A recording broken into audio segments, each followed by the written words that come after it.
बहू, तुमसे एक बात कहनी थी। रसोई में चाय बना रही सौम्या ने चूल्हे की आंच थोड़ी कम कर दी और बोली, जी माँ जी। सामने वाले रमा आंटी के बेटे की शादी पिछले वर्ष ही हुई थी और तुम्हारी तरह उनकी बहू भी घर के सारे काम अच्छे से संभालती है। चाय का स्वाद बढ़ाने के लिए अपनी सास की मनपसंद इलायची कूटकर चाय में मिलाती सौम्या सिर्फ मुस्कुराई, कुछ बोली नहीं। लेकिन प्रभा जी ने अपनी बात आगे बढ़ाते हुए कहा, थोड़ी कम पढ़ी लिखी है इसलिए तुम्हारी तरह ऑफिस नहीं जाती, लेकिन उसके माथे से पल्लू कभी नहीं हटता। अपनी सास के मन की बात समझने की कोशिश करती सौम्या ने काफी देर उबल चुके चाय का स्वाद कड़वा होने से पहले ही चूल्हे की आंच बुझा दी। लेकिन सौम्या की सास प्रभा जी ने अपनी बात पूरी करते हुए कहा कि लोग ऐसी वैसी बातें करें मुझे पसंद नहीं, इसीलिए तुम कल से सूट सलवार या ट्राउजर नहीं साड़ी पहनकर अपने ऑफिस जाया करना। सास की बातों पर सर हिलाकर हामी भरती सौम्या ने छन्नी रख प्याली में चाय छानकर अपनी सास को थमा दिया और घर के अन्य सदस्यों को चाय देने रसोई से बाहर चली गई।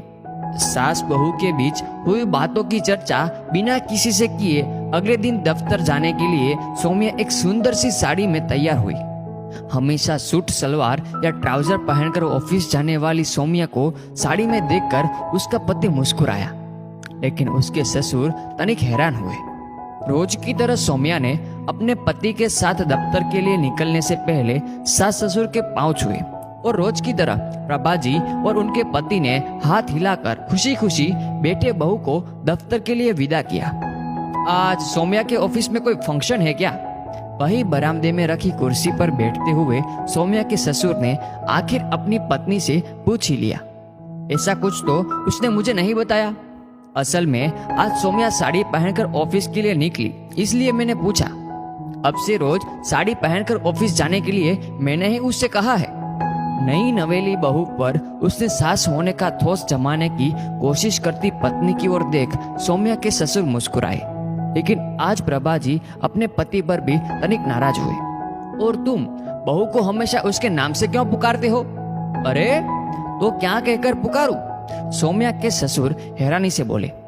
बहू कहा करो, प्रभा जी ने सलाह दी। क्यों? अच्छा लगता है। प्रभा जी की बात सुन सौम्या के ससुर मुस्कुराए। जैसी तुम्हारी मर्जी, लेकिन आज मैंने एक बात गौर किया। क्या? बहू ने रोज की तरह ऑफिस के लिए निकलने से पहले तुम्हारे पांव छुए, लेकिन रोज की तरह आज तुम्हें गले नहीं लगाया। अगर सास को माँ की तरह समझती तो वो जरूर तुम्हारे गले लगती। पति की बात सुनकर प्रभा जी तनिक चिढ़ गए, लेकिन पत्नी के चेहरे के भाव पढ़ते सौम्या के ससुर जी अपने मन की बात कहने से नहीं चुके। मुझे लगता है कि अगर तुम बहू को बेटी की तरह समझती तो बहू जरूर तुम्हें गले लगाती।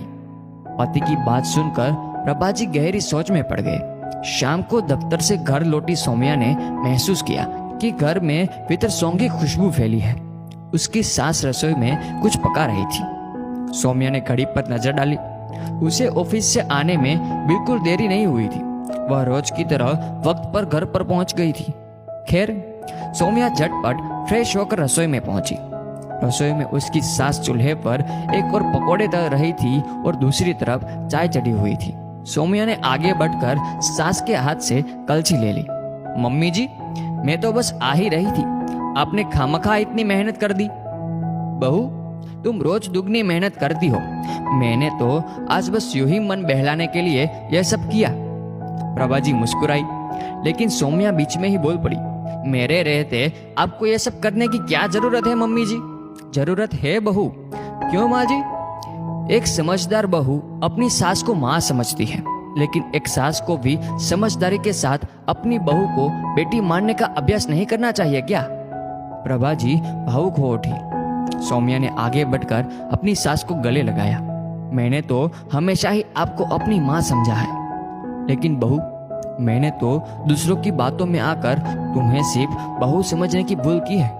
प्रभा जी ने अपनी गलती मानकर माँ बनकर अपनी बहू के माथे पर हाथ रखा और रसोई में सास बहू के रिश्तों में आए बदलाव से पूरा घर महक उठा।